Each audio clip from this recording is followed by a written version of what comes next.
Well, after being around for 55 years, Scooby-Doo has been featured in numerous films, as we already know.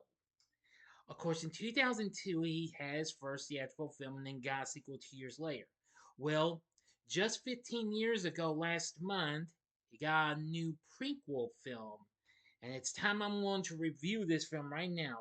So, here it is. This is my review of Scooby-Doo, The Mystery Begins. So looks like this is Big D's Entertainment Rankings and Reviews.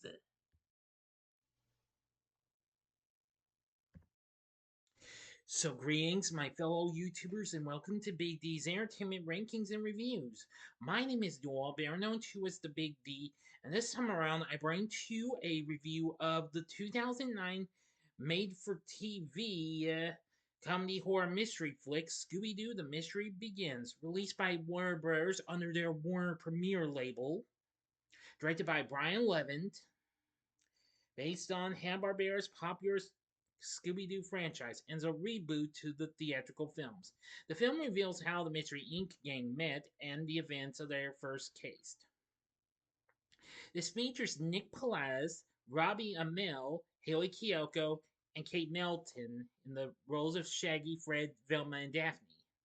Scooby-Doo, of course, was created using computer-generated imagery, and his voice was once again provided by Frank Welker, who, of course, was a cast member of the original animated series and was actually still voicing Scooby to this day. This originally premiered on Cartoon Network on September 13, 2009. So I'm just over a month and a half from celebrating the anniversary of this. But let's get into the story. In Colesville, Ohio, a pet adoption fair is held. Scooby-Doo is up for adoption, but nobody wants him. Later on the way back to the pound, Scooby is accidentally left behind when the crate he is in falls off a truck. Seeking shelter from a rainstorm, he comes across a graveyard where he witnesses two ghosts rise from their graves. He panics and runs away, ending up in the bedroom of Norval's Shaggy Rogers, a clumsy and geeky outcast. The two quickly bond, and Shaggy decides to adopt Scooby. Later, Shaggy tries to smuggle Scooby onto the school bus, but a fight between Shaggy, Scooby, and a bully breaks out, which causes the bus to crash into a flagpole, which falls on Vice Principal Grimes' car, damaging its windshield. Because of the fight on the bus and the damage to Grimes' car, Shaggy is sent to the library for detention along with three others. Fred Jones, the quarterback of the football team, Velma Dinkley, a science nerd, and Daphne Blake, a wealthy drama club student. They bond somewhat over a shared interest in mysteries, but quickly get on each other's nerves. The ghosts suddenly appear and chase them to the gym where a pep rally is taking place.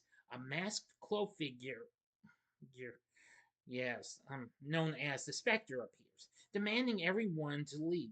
The stamp collecting Principal Dido decides to close the school, but Grimes deems it as a prank and suspends the quartet as he refuses to believe that there are ghosts in the school.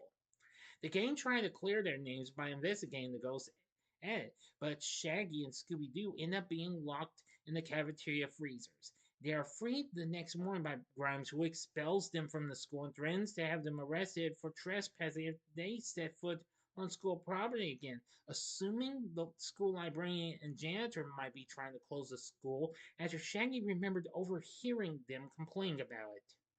They use Stephanie's knowledge of theatrical costuming to sneak into the school, but they are exonerated when Velma discovers a spell book was recently checked out by Grimes, making them think Grimes is their prime suspect. Searching at night at Grimes' house, they learn that the school grounds were once used by Coolsville Academy, a prep school that was destroyed during a flood the same day they intended to bury a time capsule of the school's history. The game concludes the ghosts are trying to get their school shut down so they can search for the time capsule unimpeded.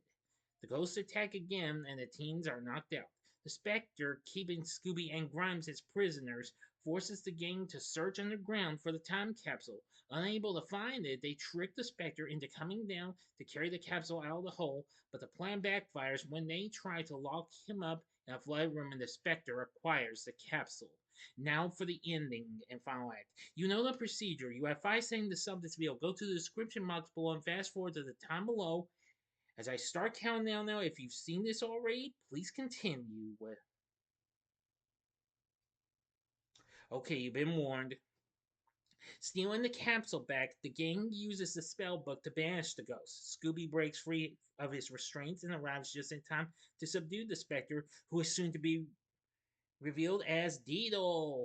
It is then revealed that a stamp misprint was hidden within the time capsule, something that would have been worth a fortune. Determined to obtain the misprint, Deedle used the spellbook to summon the ghost to have the school evacuated so he can accomplish his goal. After Deedle is arrested for his crimes, the group is reinstated to Coolsville High and publicly congratulated by Grimes, who becomes the new principal. He apologizes to them for not believing them before announcing the official burial of the time capsule. Just as they begin digging, Shaggy accidentally throws his shovel, which lands on Grimes' car, once again damaging its windshield. Instead of giving him their detention, Grimes forgives Shaggy, saying that accidents happen.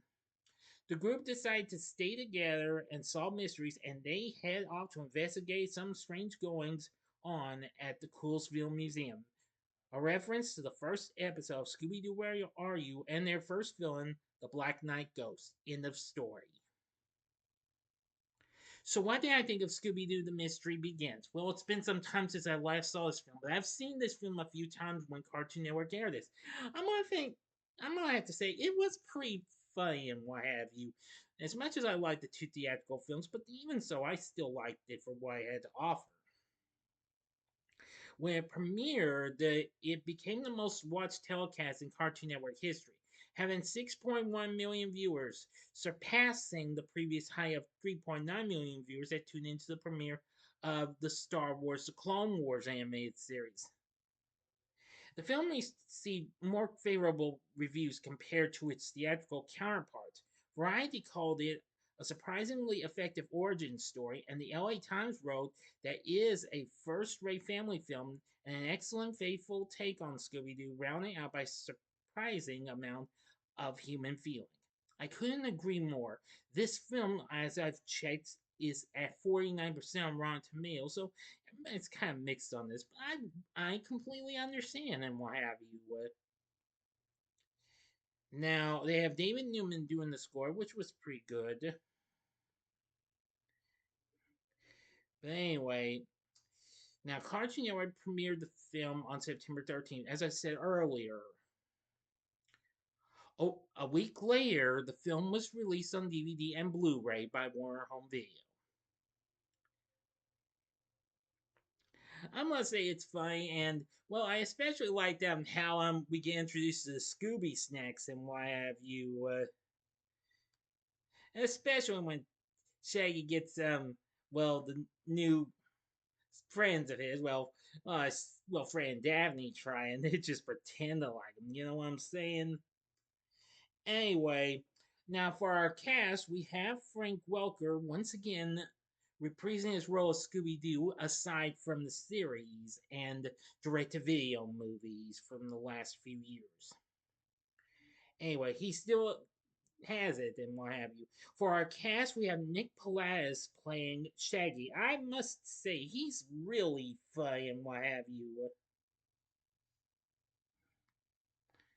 And, well, what can I say?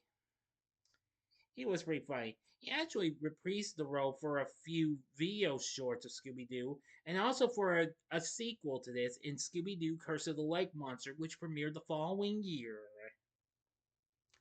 Also, the following year, he would also appear with two other stars, which I believe were Kate Melton and Robbie Amell on Cartoon Network's reality shows Destroy, Build, Destroy with Detroit bad boy Andrew W.K.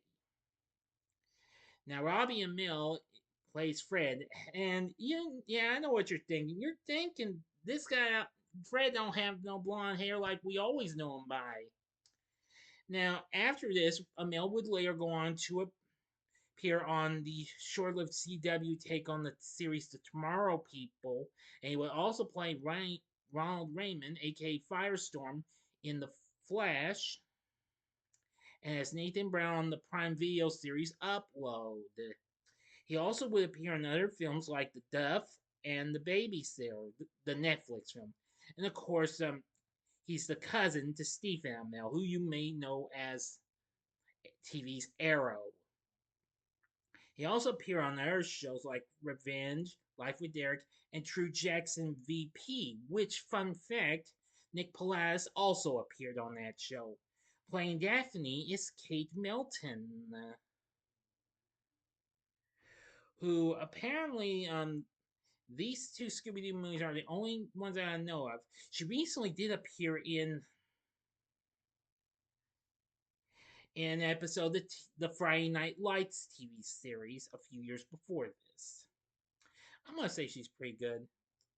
And playing Velma, to my surprise, they actually got Hayley Kiyoko, who would later go on to appear in Insidious Chapter 3 and the Gem and the Holograms film.